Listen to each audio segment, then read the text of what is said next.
जीवम जीवम दवम जिणवरवसहेण जेणिणे दिट्टम देविंदु विंदु वंदम वंदे तं सर्वदा शिरसा नमो अर्हन्ताणं नमो सिद्धाणं नमो आयर्याणं नमो वज्रायाणं नमो लोये सर्वसाहुणम्। बोलिए अनंतानंत सिद्ध परमेष्टि भगवान की, देवाधिदेव 1008 शांतिनाथ भगवान की, परम पूज्य आचार्य भगवान कुंद कुंद देव की, परम पूज्य आचार्य भगवान सिद्धांत चक्रवर्ती नेमिचंद्र महामुनिराज की, परम पूज्य आचार्य भगवान ब्रह्मदेव सूरी महामुनिराज की, परम पूज्य राष्ट्र गौरव गणाचार्य श्री 108 विराग सागर जी महामुनिराज की, परम पूज्य अध्यात्म योगी चर्या श्रमणी 108 विशुद्ध सागर जी महामुनिराज की, द्वादशांग जिनवाणी माता की, महाराज की जय। पूज्य मने 108 श्री सागर जी महाराज की जय। पुनः एक बार हम सभी इस वरद्रव संग्रह नामक महानतम ग्रंथ के अंतर्गत भावों की उन दशा की यहाँ विचार कर रहे हैं जो दशा जीव के अनंत संसार में कभी नहीं हुई। ऐसे कौन से भाव हुआ करते हैं जो जीव के अंतरंग में धर्म के भाव को स्थापित कर दिया करते हैं। ऐसे धर्म की भावनाएं क्या हुआ करती हैं जो जीव को संसार में रहते हुए भी संसारी व्यक्ति से पृथक कर दिया करती हैं। क्योंकि जो जीव सम्यक दृष्टि है, जिसके अंदर में सम्यक रूपी वह किरण और वह सूर्य का उदय जिसके अंदर में हो गया है, जिसने अंधकार को समाप्त कर दिया है, आखिर उसके भावों में क्या परिवर्तन होता है। अभी तो हमारे जो भावों की दशा है वह कलुषता से परिपूर्ण है, और ये कलुषता जब तक नहीं हटती और भावों की विशुद्धि नहीं बनती, किसी जीव की ताकत नहीं कि आप सम्यक दृष्टि बन सकें। क्योंकि वर्तमान की स्थिति हो या भूत की स्थिति हो, सम्यक दर्शन जो कहा गया है वह हमेशा ही हमेशा स्व आश्रित भाव है, पर आश्रित भाव नहीं है। लेकिन हम मां पर को देखते हुए स्व के भावों को खराब करते आए हैं।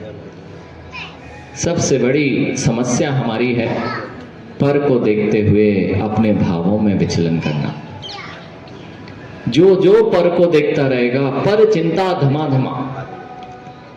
जितनी तुम्हें दिक्कत है ना, जितने संकल्प विकल्पों की धारा है ना, ये सब पर को देखने पर है। जितने घर में आप एक दूसरे को देखते हैं, अपने आप में संकल्पित और अपने आप में संक्लेशित होते हैं, और क्या कारण है? कुछ नहीं, बस तुम्हारी दृष्टि बदल जाए, तुम्हारी भावों की दशा बदल जाए तो दृष्टि भी वहां आ जाए। यानी देखना, जिनेंद्र भगवान के दर्शन कर रहे हो, यानी जिस भगवान पर दृष्टि नहीं जा रही हो ना, एक पूरी वेदी हो और वेदी में एक भगवान थोड़े पीछे साइड छुपे हो, तो सामने वाले भगवान नहीं दिखते। झांक झांक के उसे देखेगा जो नहीं दिखते। देखना, परिणति देखना, भावों की दशा देखना। सामने दिख रहा है बहुत सारे भगवान हैं, बहुत सारे भगवान की दिशा में हमारी दृष्टि नहीं है। दृष्टि किस पर है? वो क्यों नहीं दिख रहे? वो दिखना चाहिए, और वो दिखते होते तो उन्हें भी नहीं दिख रहे होते। सत्य यही है। कई लोग बड़े पूजा के समय, जैसे कोई दर्शन कर रहा हो और आपके सामने आ जाए, तो बड़े संकल्प विकल्पों की धारा में बह जाते हैं। सामने खड़े हो गए, अंतराय कर्म, भैया किसी और ने नहीं डाला, तुम खुद डाल रहे हो। एक वेदी पर इतने सारे भगवान थे, तुम्हें उसकी पीठ दिख रही है, भगवान नहीं दिख रहे हैं। क्यों? भगवान तो दिख रहे थे, 5 भगवान थे वेदिका पर, उन पे दृष्टि कर लेते, तुम्हारा अंतराय कर्म कहां था? लेकिन तुम्हारा अंतराय कर्म ये था कि तुम्हें भगवान दिखते ही नहीं है, तुम्हें तो पीठ दिखती है। इसलिए कभी कोई चिल्लाएगा नहीं कि भैया सामने खड़े हो गए, सामने बैठ गए, होता ही नहीं सामने। तुम इधर हो जाओ ना, तुम दृष्टि को बदल दो ना, बस भावों की दृष्टि बदलते ही से निर्मलता की दृष्टि आ जाएगी। भावों की यह दशा बदलते ही विशुद्धि बनने लग जाएगी। पर को दोष नहीं दिया जाएगा, अपने परिणामों को दोष दिया जाएगा। मैंने क्या क्या नहीं किया, पर को दोष देकर अपने ही परिणाम खराब किए, और परिणाम सुधार लेते तो पर में दोष दिखते नहीं। आज मां उस सम्यक दृष्टि जीव की क्या दृष्टि होती है, वह भावों की निर्मलता क्या होती है, वह पर को तो दोष देता नहीं, निंदा कभी करता नहीं, और जो निंदा करे यानी वो सम्यक दृष्टि होता नहीं। महाराज जी आप ऐसे कैसे कह रहे हो? टोंगिया जी सत्य यही है, आगम से कह रहा हूं, सिद्धांतों से कह रहा हूं। जिसकी निंदा करने की दृष्टि है, चाहे वे मंच से करें, चाहे गुरु बन के करें, चाहे वे श्रावक बन के करें, अभी वे सम्यक दर्शन से बहुत दूर हैं। मोहनलाल जी आपको पूछना चाहिए, ऐसा मत कहो महाराज जी, नहीं तो सब एक तरफ रखे रह जाएंगे। हाँ, रखे रह जाए तो रखे रह जाए, लेकिन सिद्धांत गड़बड़ नहीं होते। क्योंकि जो नीच कुल के आश्रव का कारण कहा गया है, अगर नीच कुल के आश्रव का कारण आप जिन आगम में पढ़ते हैं, तो परात्म निंदा प्रशंसा सद गुणोच्छनादोद नीच गोत्रैस, अपने गुणों को जो प्रशंसा में लगे हुए हैं, अपने गुण बताने में लगे हुए हैं, दूसरे के गुण जिसे दिखते नहीं हैं, पर की निंदा ही करते हैं, सौ की प्रशंसा ही करते हैं, ये सब कोई जीव नीच गोत्र के आश्रव बंधक होते हैं। और प्रथम गुण स्थान से चतुर्थ गुण स्थान में जाने वाला जीव वह नीच गोत्र के बंधक नहीं होता है, उसको उस स्थिति का संवर हो चुका होता है। क्योंकि जब प्रथम गुण स्थान से चतुर्थ गुण स्थान की स्थिति बनती है मां, तो 41 कर्म प्रकृतियां की बंध विक्षिप्ति हो जाती है। 41 कर्म प्रकृतियों की बंध विक्षिप्ति होती है, और उस बंध विक्षिप्ति में नीच गोत्र नाम का जो बंध है वह नियम से बंद हो जाता है। जब बंध विक्षिप्ति हो जाती है, और बंध अगर आपके परिणामों में भाव पर निंदा के चल रहे हैं, तो फिर आश्रव कैसे रुकेगा ज्ञानी? आश्रव तो नीच गोत्र का होगा, और वह नीच गोत्र का आश्रव कहेगा कि तुम्हारा प्रथम गुण स्थान है।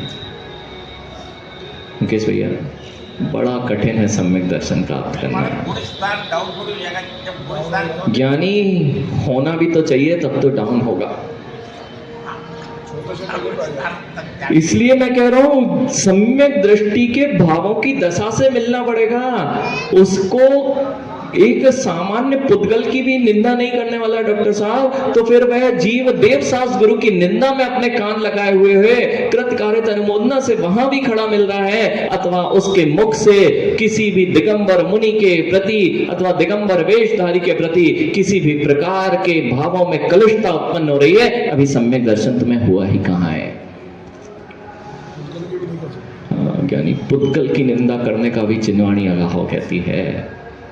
क्योंकि पुनः पुनः समझो, कर्म आश्रव पराश्रित नहीं, कर्म आश्रव मेरे स्व आश्रित भावों की दशा है।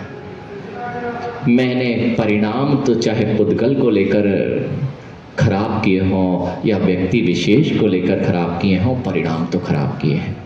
यानी चित्र लगाए ना, वो चित्र लगाए पुद्गल है ना, पुद्गल को देख देख के परिणाम खराब करो, बंद नहीं होगा ना।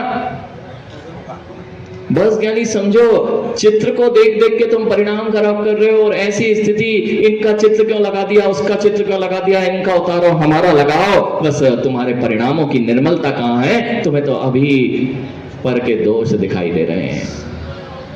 इसलिए ज्ञानी सम्यक दृष्टि के परिणामों से मिलना पड़ेगा। आनंद की लहरें उछलती हैं और संकल्प विकल्प की लहरों का अभाव हो जाता है। उसके आनंद को भंग करने वाला कोई नहीं होता है। इसलिए नारकी जीव भी जो सम्यक दृष्टि होता है ना, उस नारकी जीव के परिणामों से मिलना, भले ही वह वहां पर किसी भी प्रकार की पीड़ा को सहन कर रहा है, लेकिन तत्व निर्णय उसको आनंद ही देता है। क्योंकि सम्यक दृष्टि जीव जो भी होगा उसको यह तत्व निर्णय हो जाता है, इसका दोष नहीं, मेरे ही कर्मों का दोष है, मेरे ही परिणामों की दशा है। इसलिए परिणामों को सुधारना हो, जब तक तुम्हारे परिणाम नहीं सुधरेंगे, आपके भाव नहीं सुधारने की दृष्टि चल रही है, दूसरे को तो सुधारने की दृष्टि चल रही है, अभी बहुत विचार करना पड़ेगा। पर को सुधारते सुधारते ही तो पराभव किया है। पर भव में नहीं जाना हो तो पर की चिंता छोड़ दो। पर की चिंता करते रहोगे तो पराभव करना ही पड़ेगा। जितने बेचारे व्यथित हैं, जितने बेचारे संकल्प विकल्पों में जी रहे हैं और अच्छी जीवन चलता है, यानी ये बच्चों का जो अच्छा जीवन चल सकता है, लेकिन जैसे ही अपने विचारों व पर को स्थान देना प्रारंभ हो जाता है, दूसरे का स्थान अपने चित्त में बना लिया जाता है, वहीं से सारी कथाएं और सारी व्यथाएं प्रारंभ हो जाती हैं और वही व्यथाएं उनके जीवन को नरक जैसा बना देती हैं। जिन जिन ने पर को स्थान दिया है वे बालक भी समझ जाएं, जो आज विद्यालयों में कॉलेजों में बस यही तो चल रहा है, इसको देखो उसको देखो, दूसरे को स्थान बनाओ, अगर वह नहीं मिला तो बेचारा जीव ना तो पढ़ाई में चित्त लगता है, ना कोई कार्य में चित्त लगता है। दशा किसने की? किसने कहा था कि परिणामों को खराब करना हो तो पर चित्त ले जाओ।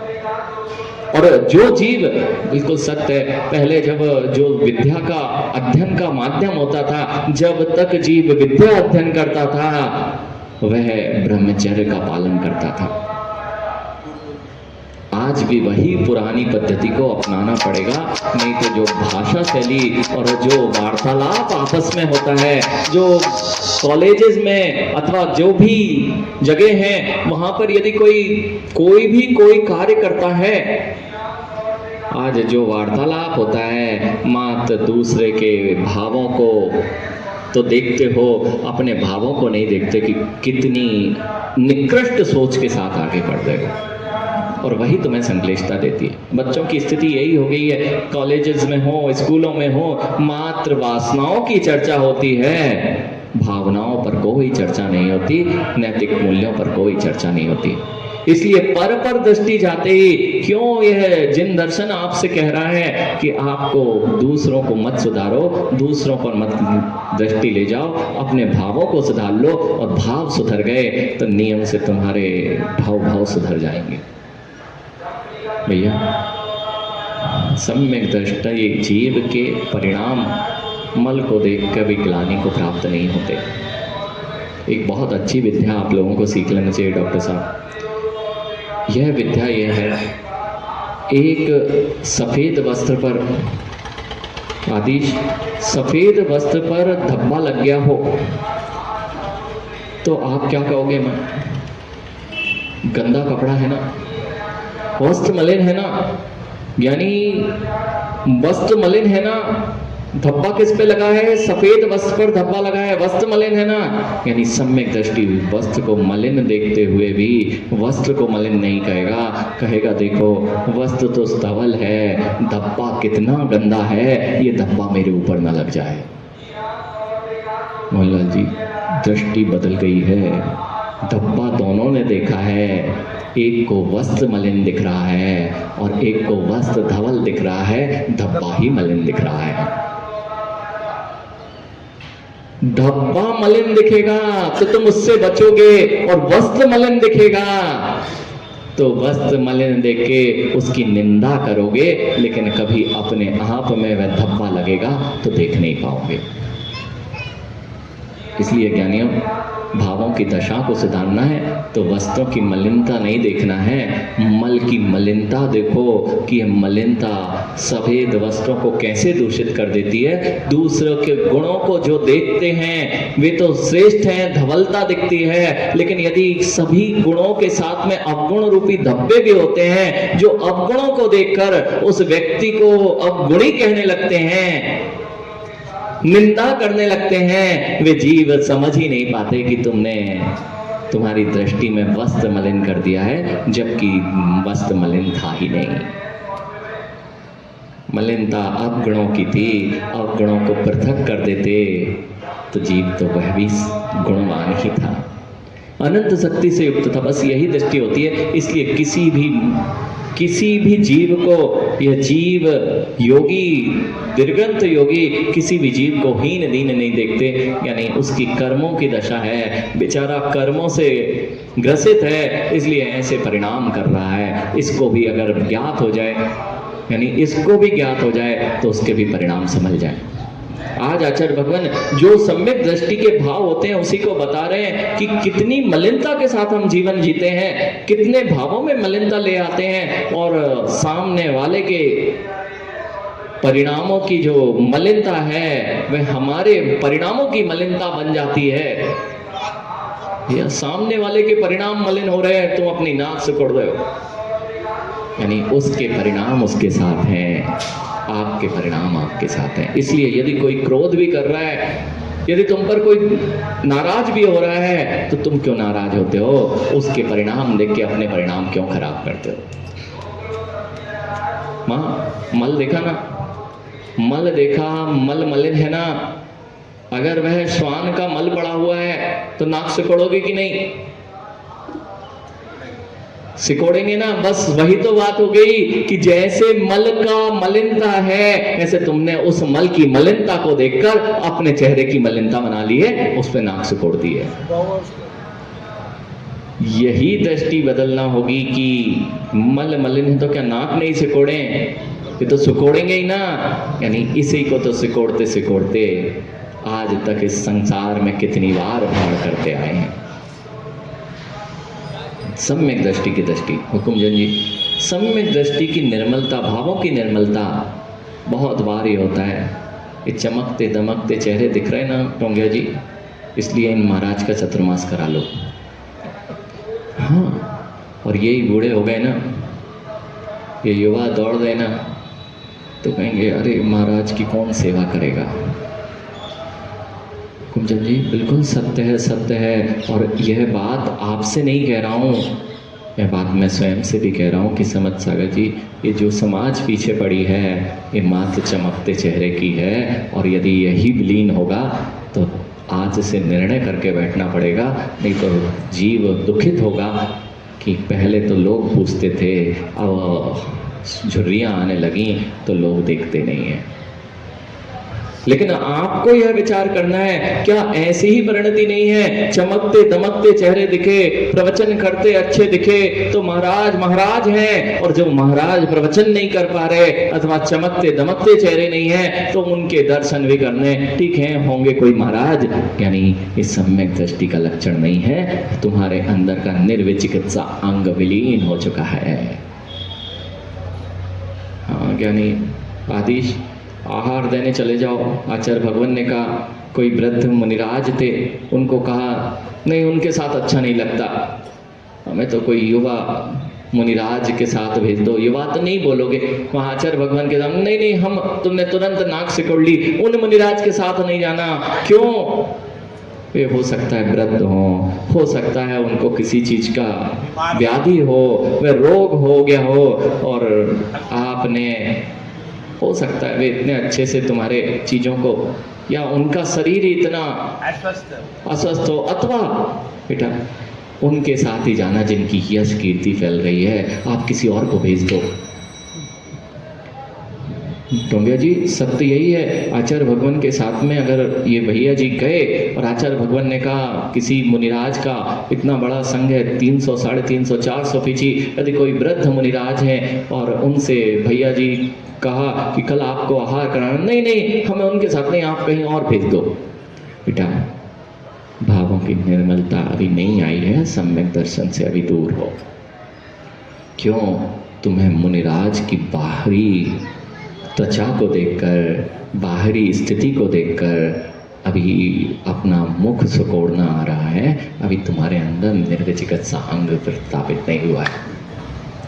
माँ, आपने निर्विचिकित्सा अंग तो अभी तक ये पढ़ा था, बाहर के मलिन शरीर को देख के और ग्लानि नहीं आना, इसको निर्विचिकित्सा अंग कहते हैं। लेकिन अपने परिणामों से मिलना, जो मुनिराज आए, जो वृद्ध थे, उनके लिए कहा समाज में जो चौका लगता है लग ही जाएगा, इनको नहीं। और यहीं पे कोई नामी यश कीर्तिवान है जिनका नाम चल रहा था, जिनके पीछे भीड़ दौड़ रही थी, उधर यहीं निवाई में आ जाएं तो 50 चौके लग जाएं। और यदि कोई मुनिराज जीर्ण शीर्ण है, अपनी समाधि की साधना में तल्लीन हैं, वे शरीर से, बाहरी स्त्री से उनका शरीर क्रश हो गया है, हड्डियां दिखाई दे रही हैं, तो ये युवा कहेंगे उनके पास नहीं जाते। दर्शन करने इस प्रांगण में रहने पर भी उनकी वैयावृत्ति करने के लिए नहीं आएंगे, यहाँ तक कि यहाँ से बाहर गेट से निकल जाएंगे, बाजू वाले कक्ष में बैठे हुए मुनिराज के पास नहीं जाएंगे, अभी सम्यक दृष्टि नहीं हो। मोहनलाल जी, क्या भावों की दशा होगी उस जीव की जो सम्यक दर्शन को अपने अंतरंग में सुरक्षित करके रखा है। जैसे एक्सरे की मशीन होती ना भैया, एक्सरे की मशीन बाहर नहीं देखती, अंदर देखती है। ऐसे सम्यक दृष्टि की आँखों में और विचारों में वो एक्सरे की मशीन होती है जो बाहर की त्वचा नहीं देखती हैं, अंदर का रत्नत्रय धर्म देखती हैं। अंदर का रत्नत्रय धर्म, चाहे वे 1 वर्ष के मुनिराज हों, चाहे आज के दीक्षित मुनिराज हों, चाहे वे 100 वर्ष पुराने दीक्षित मुनिराज हों, सबके अंदर जिस दिन तुम्हें रत्नत्रय धर्म दिखने लग जाएगा, सारे मुनिराजों को अपने सिर पर और आंखों पर रख के घूमोगे। फिर ये नहीं कहोगे कि हम समत सागर के अकेले शिष्य हैं या हम सील सागर जी के अकेले शिष्य हैं। यानी कभी मत कहना कि हमारे गुरुजी तो वही हैं, वही नहीं है। 3 कम 9 कोटि मुनिराज जो निर्ग्रंथ अवस्था के धारक हैं, वे सब मेरे गुरु हैं। ये होती है सम्यक दृष्टि, जीव की दृष्टि। हुकुमचंद जी, बहुत नहीं तो अब तो ये स्थिति है, जो अग्रवाल समाज से बने हैं मुनि, उनका चतुर्मास हम कराएंगे, और खंडेलवाल समाज के जो हैं उन आचार्य भगवान को हमारे यहाँ बुलाएंगे। खंडेलवाल समाज ये कहती है, भैया ये जो है ना, चाहे विद्वानों की दृष्टि हो रही हो, परिवार है तो परिवार समाज के, गोला लारी है तो गोला लारी वालों को ध्यान दे रहे हैं। यानी तुम क्या कर रहे हो, विचार ही नहीं कर रहे हो कि तुम्हारी विद्वत्ता कहाँ विलीन हो गई है। भैया ये बात जो है बिल्कुल स्पष्ट है, परिणामों में ये निर्मलता आने लगी है। ये हमारे गोत्र के मुनिराज हैं, ये उस गोत्र के मुनिराज हैं, और उन गोत्र वालों को नहीं देखते हैं, दूसरे की सेवा करते हैं। अभी तुमने बाहरी जन्म को देखकर, बाहरी गोत्रों को देखकर अपने परिणामों को मलिन कर लिया है। और गोत्रों का राग, यानी तो गोत्रों का राग है, गोत्रों का राग, हमारे कुल के, हमारे वंश के। अरे ये जो निर्वंश होने चले हैं, उनसे तुम गोत्रों और वंशों के राग में क्यों लिप्त हो रहे हो?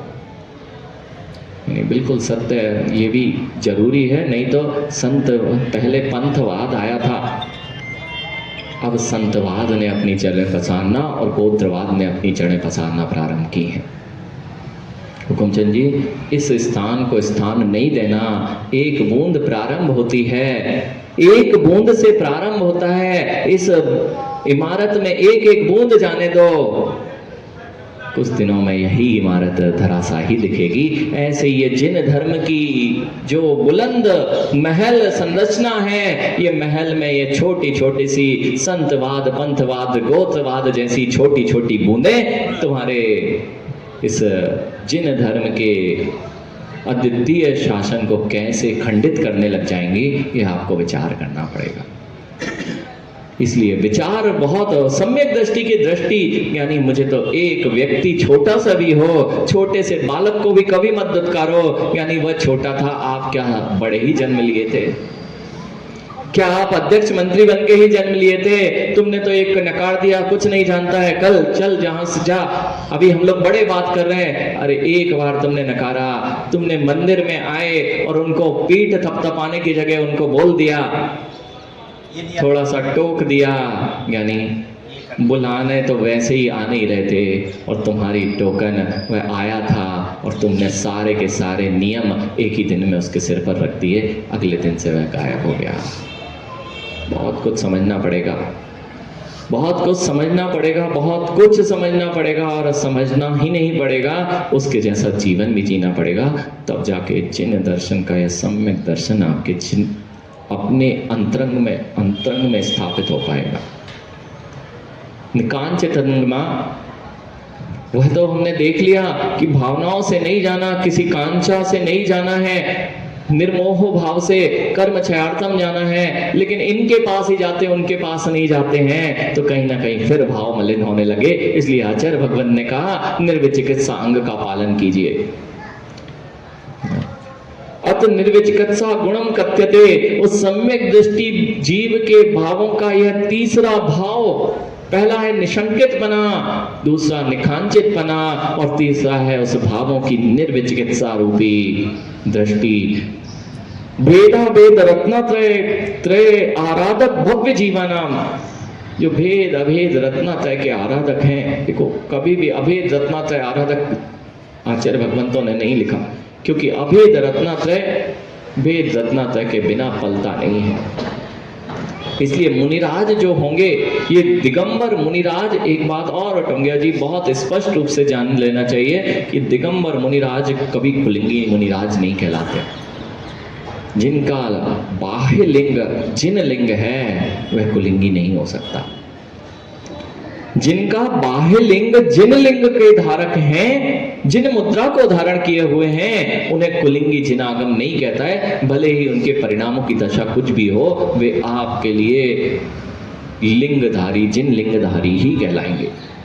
नहीं तो कई लोग भैया डॉक्टर साहब, लोग ऐसे ऐसे आ गए हैं, अपनी जिसे कहते हैं ना, अपनी तो छान नहीं रहे और मुनियों को मुनि बनाने में लगे हैं। भैया मुनियों को मुनि बनाने, श्रावकों की दशा बड़ी विचित्र हो गई है। श्रावक का पता नहीं है और मुनियों को मुनि बनाना चाहते हैं, यानी श्रावक बन जाते तो प्रत्येक मुनि में मुनि दिखने लग जाते और स्वयं मुनि बन के उस मुनि पने को अपना लेते। और जैसे ही तुम उस मुनि पने को अपनाते, लोग तुमसे आकर्षित होते और वे ही मुनि तुम्हारे चरणों की वंदना करते मिलते। सत्य यही है डोंगिया जी, सत्य यही है। और ये सत्य नहीं समझ रहे हैं, इसलिए अपना कल्याण ना कर बैठे। माँ कभी ऐसा तो नहीं हुआ? मुनिराजों को बहुत अच्छा है, निभाई बहुत अच्छी समाज है। यहाँ हर गुरु के लिए ये उतनी ही भक्ति दिखाते हैं जैसा हर कोई भी निर्गंथ योगी आए, ऐसा ही बना रहा तो सम्यक दृष्टि निकलते रहेंगे। और नहीं तो भैया हमारे वाले नहीं आए तो हम उनकी आगवानी करने नहीं जाएंगे। हमारे गुरु आएंगे तब हम वहाँ जाते हैं। चौका तभी लगता है जब अमुक संघ के मुनिराज आते हैं, यानी अभी तुम्हारे अंदर कोई सम्यक दर्शन नहीं है, अभी तुम्हारे अंदर भी अभिलाषाएं अथवा कोई राग की दशा बैठी हुई है। तो ऐसा नहीं महाराज, निवाई में भी ऐसा होता है, यानी सबके लिए तैयार रहते महाराज, तैयार तो रहते हैं, लेकिन मन की भावों की दशा से मिलना ठीक है। ये महाराज आए हैं और आए हैं, हमारे वाले नहीं आए हैं।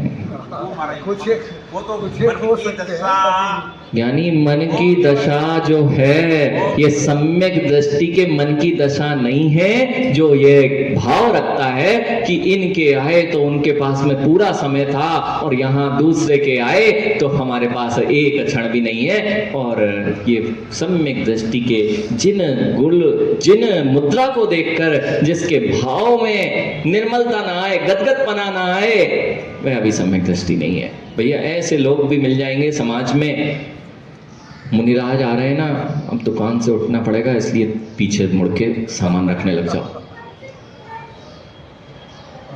कुछ तो ऐसे है जो पीछे मुड़ के सामान रख लो, सामने दिखेंगे तो दूसरी गली में घुस जाओ। ऐसे समाज में भी आ गए और अपने आप को श्रेष्ठी और विद्वान मानते हैं। वे कोई श्रेष्ठी और कोई विद्वान नहीं है। जिन शासन का द्वादशांग का जो द्वादशांग का तो नहीं हो सकता, लेकिन यदि वे अंगों के भी और पूर्वों के भी ज्ञाता हो जाते और जिन मुद्रा को देखकर गली में घुस जाते हैं, तो कोई ज्ञानी नहीं है, उनसे बड़ा ज्ञानी इस दशा में कोई नहीं है।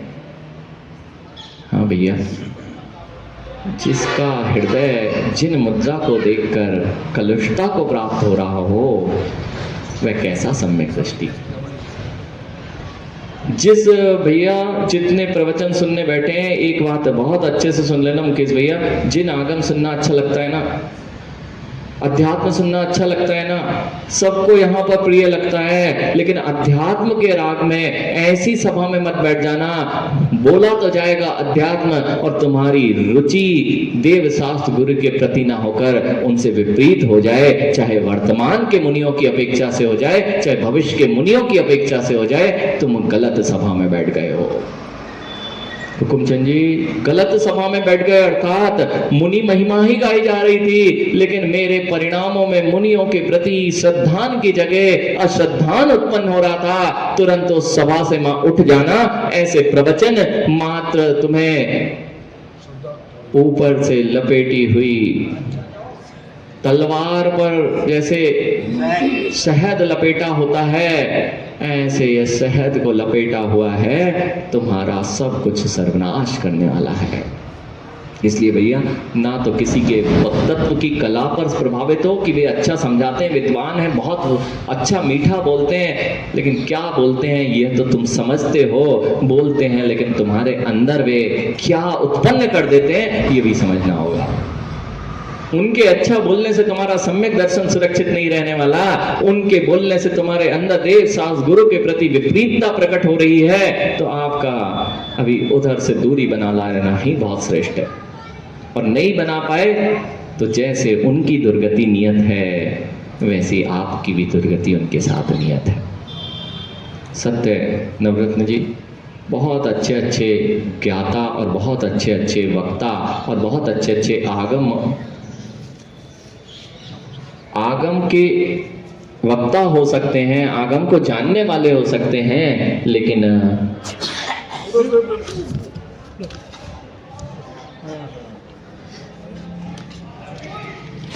आगम के ज्ञाता, आगम के वक्ता से काम नहीं चलेगा। आगम को कितना जीते हैं इस पर दृष्टि जाना चाहिए। आगम कोई नहीं जीता दिख रहा ज्ञानी। मुनि बन के भी अगर आगम नहीं जी पा रहे हैं तो फिर मुनि पर्याय भी व्यर्थ है। जो तेरा वो जो पंथवाद है वो तो फिर इसी में समाहित हो जाता है। सब कुछ सम्यक दृष्टि की दृष्टि से बाहर है। सब कुछ यह जो पंथवाद, संतवाद, गोत्रवाद और जितने भी संप्रदायवाद हैं, ये सम्यक दृष्टि के जीव की दृष्टि से बाहर हैं। क्योंकि जिस जीव की सम्यक दृष्टि है, जिसे निगोदिया में भगवत्ता दिखती हो, उसे निर्ग्रंथों में भगवत्ता ना दिख रही हो, तो कैसा सम्यक दृष्टि। जिसे इस मंदिर में राग नहीं है, क्यों अग्रवाल समाज का है, हमारा तो सीमंदर स्वामी का मंदिर होगा, तो फिर अभी तुम्हें सोचना पड़ेगा कि गड़बड़ कहाँ हो गई है। इसलिए यहाँ पर जो ये मैं अलग से नहीं कह रहा हूँ माँ, निर्विचिकित्सा अंग के अंतर्गत ये सारा कुछ प्रकरण आएगा। क्योंकि यहाँ कह रहे हैं जो भेद अभेद रत्नात्रय के आराधक हैं, ऐसे जीवों की दुर्गंध भीवस साधिकम दृष्ट्वा धर्म बुद्ध्या कारण भावेन वा यथा योग विचिकित्सा परिहरणम द्रव्य निर्विचिकित्सा गुणों भग्नते। अपने भावों की दशा मुनिराज को नहीं सुधारना, यानी आदेश बेटा मुनिराज को नहीं सुधारना है, अपने भावों को सुधारना है। उनकी जीर्ण शीर्ण दशा यदि दुर्गंध आ रही है, बीभत्स शरीर हो गया है, बुढ़ापा आ गया है और परिणामों में तुम्हारे मलिनता आने लग गई है, तो आपका निर्विचिकित्सा अंग विलीन हो गया है। धर्म बुद्धि का धारक सम्यक दृष्टि जीव अपने परिणामों को संभालता है, ना कि मुख मोड़ता है। परिणामों को संभालता है। धर्म बुद्धि से कारुण बुद्धि, अगर स्वयं पे जरा सी भी करुणा है तो ज्ञानी अपने परिणामों पर दृष्टिपात कीजिए, नहीं तो बहुत अकरुणा हो रही है। इसलिए यहां पर लिख दिया, धर्म बुद्धि से अथवा कारुण भावेन, अपने अंदर करुणा यदि प्रकट है, अपने ऊपर करना चाहते हो तो कभी देव शास्त्र गुरु की निंदा मत कर बैठना। मां, किसी ने नहीं देखा उनके अंदर रत्नात्रय धर्म है या नहीं, और किसी की सामर्थ्य नहीं कि बता पाए कि वह रत्नात्रयधारी है या नहीं। और तुम्हें नवरत्न जी, लोगों को शावक में मुनिपना दिख रहा है और मुनिपने में शावक का पना भी नहीं दिख रहा है। पंडित जी आए, विद्वान आए, उनकी चर्या तो मुनि से अच्छी है, मुनि भी उनके आगे नहीं लगते हैं। अरे ज्ञानी, तुम्हारी कहाँ खोटी दृष्टि हो गई है? तुम कांच में रत्न खोजना चाह रहे हो और रत्न में तुम्हें कांच दिखाई दे रहा है, तुम कहाँ की सम्यक दृष्टि हो? पंडित जी, ऐसी बातें चलती हैं, नियम से चलती हैं। जो ये कहते हैं मुनिराज की चर्या क्या देखना है, बेचारे दया के पात्र हैं, करुणा के पात्र हैं। जो कह रहे हैं मुनि की चर्या क्या देखना है तो पंडित जी की चर्या देखो। क्या समय सार का व्याख्यान करते हैं, यानी समय सार का व्याख्यान करने से नहीं, समय सार में जीवन जीने से संसार की व्याख्या होती है। इसलिए मां, प्रभावित मत होना।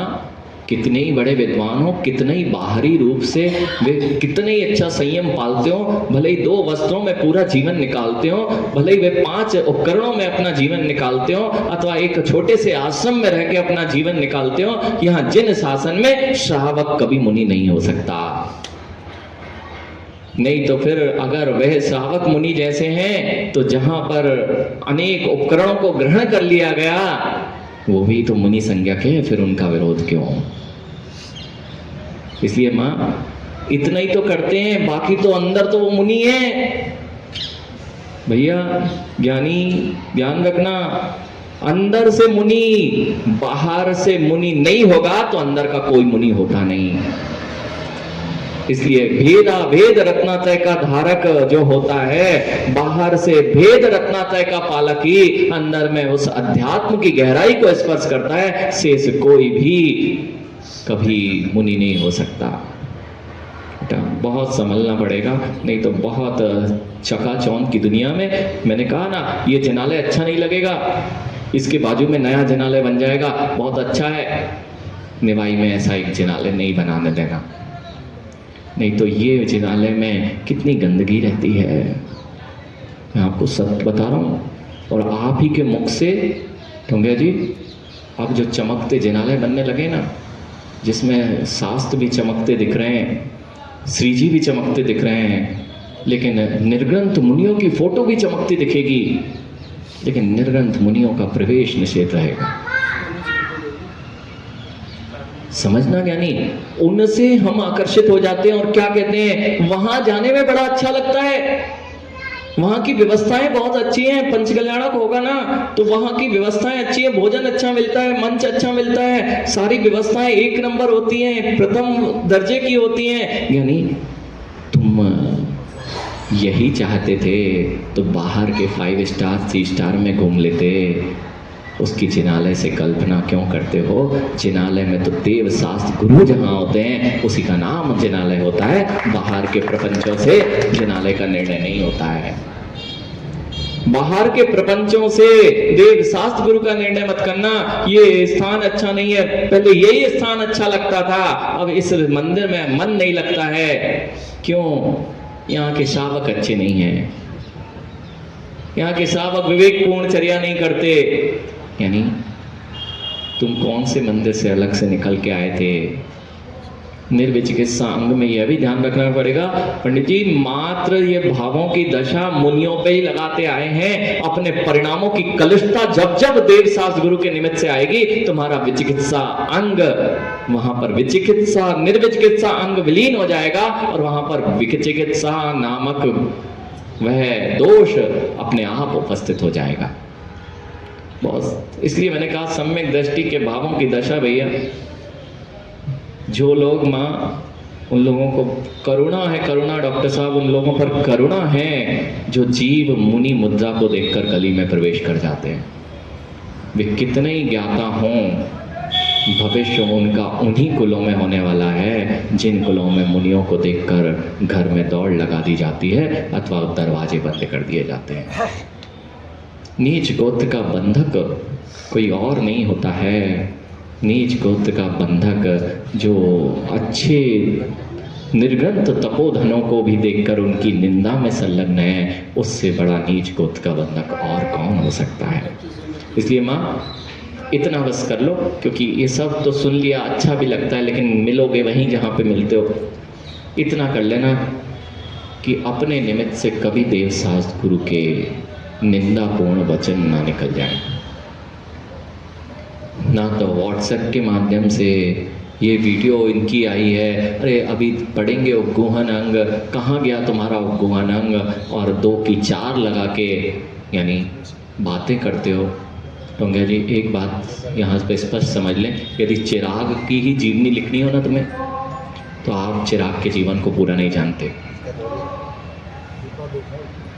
चिराग के जीवन को भी देखने के बाद भी लिखोगे ना तो लिख नहीं पाओगे सर, मैं सत्य बोल रहा हूँ। इसलिए भैया जब वर्तमान की स्थिति तुम्हारी ऐसी है, जिसकी जैसी जिस पर दृष्टि होती है उतना ही तुम जान पाते हो, तो ऐसे ही जो तुम मुनिराजों की किस बात पर क्या कर रहे हैं वे अपनी ही दृष्टि से लिख रहे हैं। थोड़ा पास जाके देखो, मुनिराज तो जैसे हैं वैसे ही हैं। इसलिए माँ कोई कुछ भी कह जाए, उनने आंखों से भी देखा हो ना, तो मुनिराज की निंदा अपने में कभी स्थापित मत कर लेना। और अब तो एआई का ज़माना है, तुम्हारे बच्चों को क्या क्या दिखा दिया जाएगा और आप पता भी नहीं कर पाओगे कि क्या दिखा दिया है।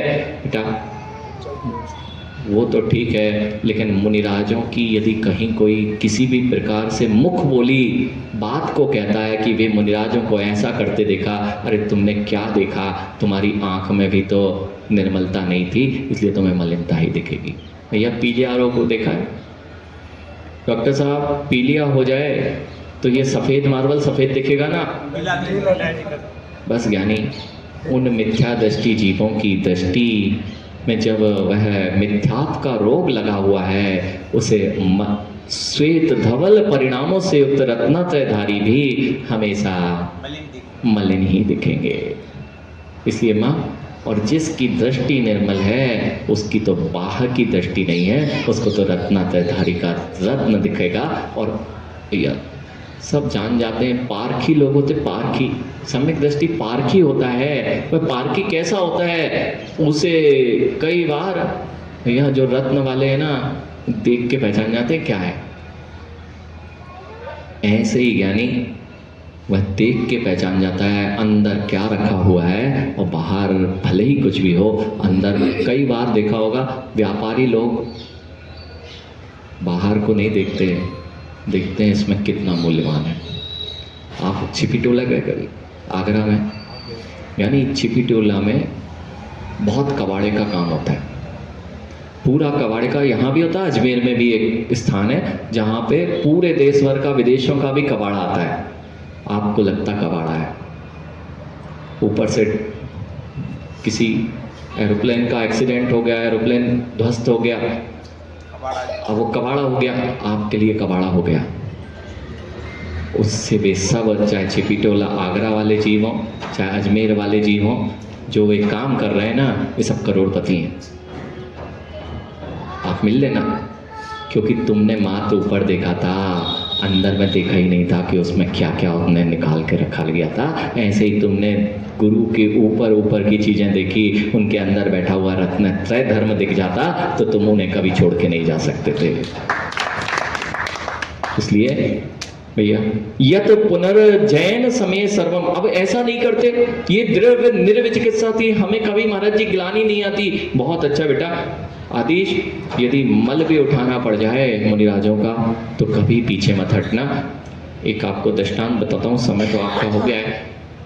बिहार चल रहा था पिछली बार, समेत शेखर जी से पूरे श्री संघ का बिहार और पन्ना की तरफ हो रहा था, और पन्ना के श्रावक वे पन्ना के श्रावक बिहार करा रहे थे और वहाँ पर बिहार कराते कराते बनारस के पास पूरे स्वास्थ्य बहुत ज़्यादा ख़राब हुआ पूरे संघ का। बहुत सारे लोगों को दस्त, उल्टी दस्त और डिहाइड्रेशन की प्रॉब्लम बहुत सारी हुई। उल्टी दस्त पूरा संघ आया। मुनिराज हमारे साथ में ही सदय सागर जी थे। सदय सागर जी हमारे साथ में ही पाटा लगता था। जैसे ही आए सदय सागर जी और बिहार करके आए, एक दिन पूर्व अच्छा सब कुछ अच्छा था, दोपहर का पूरा बिहार अच्छा हुआ। जैसे ही आए और तुरंत पूरा का पूरा वमन बिल्कुल पाटे के पास में हो गया। जो नवरत्न जी जो पन्ना के श्रावक बिहार करा रहे थे, वो पन्ना के श्रावक से मिलना। वे संघपति हैं, इतने बड़े संघ का विहार करा रहे हैं। 1 मिनट नहीं लगाया आदेश बेटा, वो तसला लाए, हाथ से पूरी उल्टी उठा के उसमें रख दी। मैं बोला इतने सारे बच्चे तो हैं। अरे नहीं महाराज जी, आप होते माँ क्या करते, आप होते क्या करते, इतनी बदबू आती है। मल की उतनी ज़्यादा बदबू नहीं होती जितनी वमन की बदबू होती है। उन्होंने हाथ से मेरे सामने हाथ से पूरा का पूरा वमन और उस बाल्टी में रखा और बाहर करके आ गया था और चल रहा था संघपति के नाम से। नहीं तो भैया आजकल तो ये स्थिति है, अगर ज्ञानी सूर्यनगर, अब तो ये स्थिति है कि महाराज खड़े हैं, खड़े रहें, अगर पाटा गंदा है तो आवाज़ लगाते हैं, वो नौकर आएगा तब पाटा साफ कर देगा। और महाराज खड़े हैं तो खड़े रहे, पाटा लगाने हम नहीं आएंगे, पाटा लगाने नौकर आ जाएगा तब लग जाएगा, महाराज खड़े रहो। मिलना भावों की दशा से हमारे कपड़े खराब हो जाएंगे। हम अध्यक्ष जी हैं, हम मंत्री जी हैं, हम पाटा लगाएंगे क्या? यानी तुम अध्यक्ष मंत्री बने रहो। अध्यक्ष मंत्री तो वे ही हैं जो सम्यक दृष्टि हैं। सत्य तो यही है। अब देखना और भी कैसे कैसे सब कुछ अच्छा लगता है जिन धर्म का बेटा, सब अच्छा लगता है, लेकिन जब भी मुनियों की बात आती है तो थोड़ा सा गड़बड़ हो जाता है काम। सब लोग तारीफ करते हैं, मुनियों की तारीफ करते हैं, सब अच्छा लगता है, लेकिन जब भी आपकी बात आती है और नग्नता की बात आ जाए तो बड़ा कैसे हम समझाएं, इसलिए हम बात ही नहीं करते। देखो यहां पर यह क्या कह रहे हैं, यत पुनर्जैन समय पुनः जैन शास्त्रों में सर्वम समीचीनम, सब कुछ अच्छा लिखा हुआ है, सब कुछ सत्य है, सत्य बताया जाता है। परम किंतु फिर भी वस्त्र प्रवारणम जल स्नादिकम चान्ना कुर्वन्ति, ये मुनिराज वस्त्र नहीं पहनते हैं, ये स्नान आदि नहीं करते हैं, तदेव दूषण, इसलिए बस ये सही हो जाए ना, ये हो जाए तो बच्चों की स्थिति है यही। ये बच्चियां तो और, क्योंकि तुम जानते नहीं हो इसलिए तुम कुछ का कुछ प्ररूपित करते हो। ऐसे ही जगत के बहुत सारे अन्य दर्शनों के विद्वानों ने जैन मुनियों पर आरोप लगाए और ये कहा, डॉक्टर साहब बीच में अभी ऐसे प्रकरण आए थे कि इन्हें वस्त्र पहनकर, लंगोट पहन के निकलना चाहिए। हमारे गांव की स्त्रियां होती हैं, उन्हें शर्म आती है। यानी शर्म तुम्हें नहीं, शर्म नहीं, जब अनेक प्रकार के चित्र विचित्र फटे चित्रे वस्त्रों की स्त्रियां, उनके तो तुम पंपलेट लगाने तैयार हो, और जो निर्विचिकित्सा अंग के साथ में साथ ही साथ जिनके अंदर वासनाओं पर विजय हो गई हो, ऐसे निर्विकारी निर्ग्रंथ योगी आते हैं तो कहते हैं हमारी स्त्रियों को शर्म आती है। और उनके वेशभूषा को देख लोगे, जिनकी स्त्रियां वेशभूषा को फटे चित्रे वस्त्रों को पहनकर समाज में समझ रहे हैं कि हम गौरवान्वित हो रहे हैं। चाहे आपकी बच्चियों में कम से कम इतना ही कर लो, जैन कुल की बच्चियों को ये स्किन टाइट जीन्स और फटे चित्रे कपड़े मत पहनाओ। छोटे बच्चों की शर्म जाती है पहले, और फिर बड़े होकर अपने पिता की ही आंख झुक जाती है।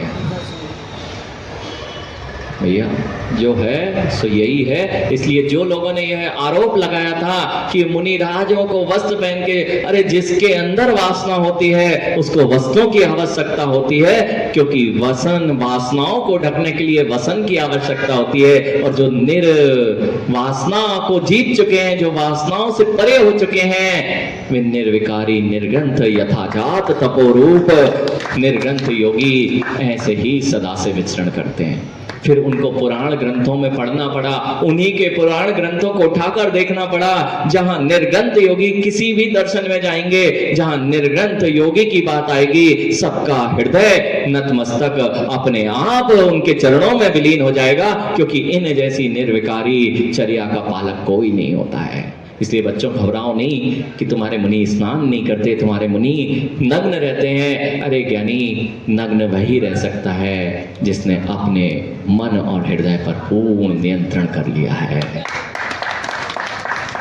नहीं तो ज्ञानी सौरभ गौरव आंखें बता देती हैं कि भाव क्या चल रहे हैं, और आंख जाती है वहां विकार दिखाई देते हैं तन पे। जिनकी आंख ना जाती हो, जिनके भाव विकारों पर ना जाते हो, स्त्री को देखकर भी, सर्वांग सुंदर स्त्री को देखकर भी जिनके मन में किसी प्रकार का विकार ना आता हो, वही तो निर्ग्रंथ मुनियों का चित्त हुआ करता है। तो मुनि मन समोज्वल नीर प्रासुक गंध भरा।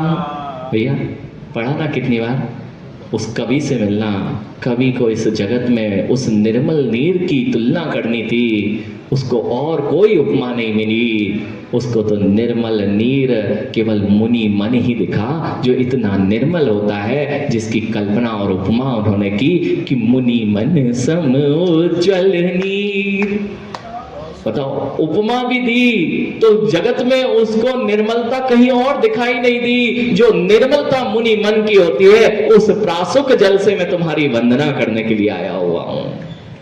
कवि की कितनी श्रेष्ठ कल्पना है, कल्पना नहीं है, वास्तविकता है। इसलिए यहाँ कहा कि निर्विचिकित्सांग दूषण मिथ्यादि बस सब सही है, मात्र ये मुनिराज थोड़े लंगोटी पहनने लग जाए अथवा स्नान करने लग जाए, इससे क्या होता है? ये कोई तपस्या है क्या? उपासे रहना, भूखे रहना, ऐसे लोग कहने लगे। ये क्या तपस्या है कि अपने ही घर के बच्चे कहने लगे ये नंगे घूमना क्या तपस्या है? अरे बेटा, जिस दिन वासनाएं उतरती हैं उसी दिन वसन उतर पाते हैं।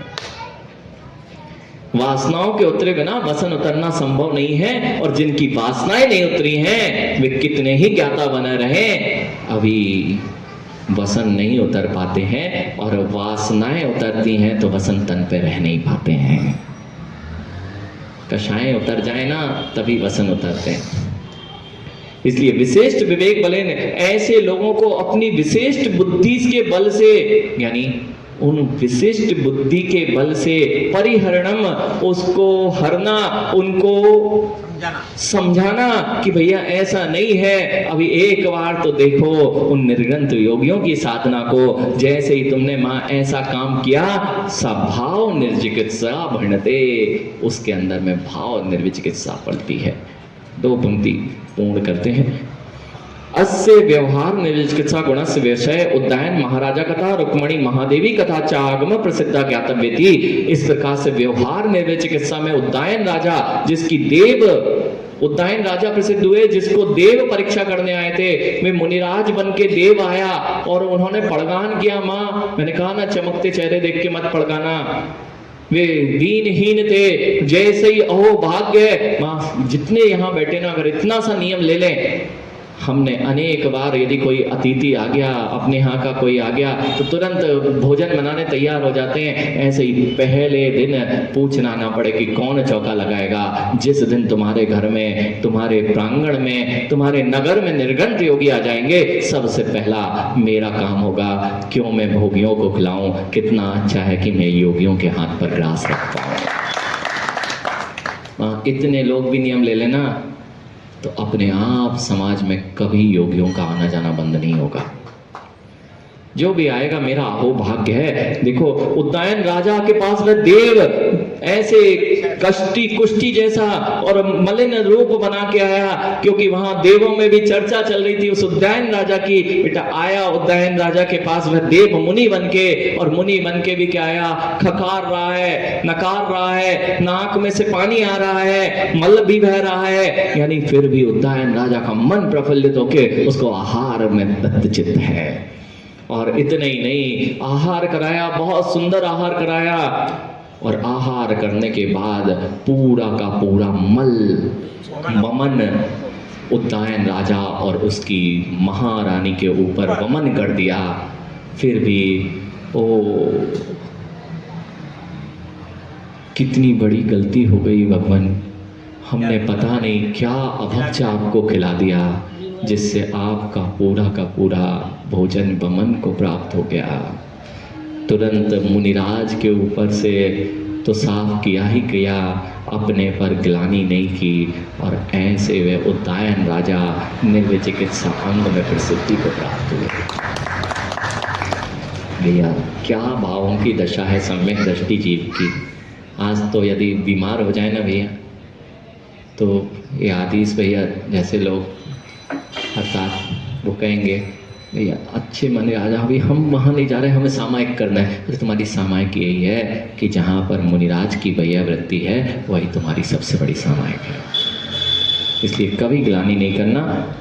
समझ लो यानी मनीष, निश्चयन पुनः सदैव व्यवहार निर्विचिकित्सा गुण से, निश्चय से पुनः व्यवहार निर्विचिकित्सा गुण के बल से, जिसके अंदर में व्यवहार निर्विचिकित्सा गुण पल रहा है, उसके बल से समस्त द्वेषादि विकल्प भाव रूप कल्लोल माल त्यागेन, जिसके अंदर में व्यवहार निर्विचिकित्सा अंग पल रहा है, वह समस्त द्वेष भावों को त्याग करके उनसे उठने वाली समस्त संकल्प विकल्पों की जो लहरें हैं उनको त्याग करके निर्मल आत्म अनुभूति लक्षण है, जो निर्मल अपनी आत्मा की अनुभूति रूप लक्षण निज शुद्धात्म नहीं, निज शुद्धात्मना में व्यवस्थानम अपनी अच्छे से तिष्ठित है, उससे अच्युत है, वही निर्विचिकित्सा गुण का धारी है। इस प्रकार से मां जानना शेष पुनः विचार करेंगे। बोलिए महावीर भगवान की जय हो। पूज्य मुनि एक बार समर्थ सागर जी महाराज जी।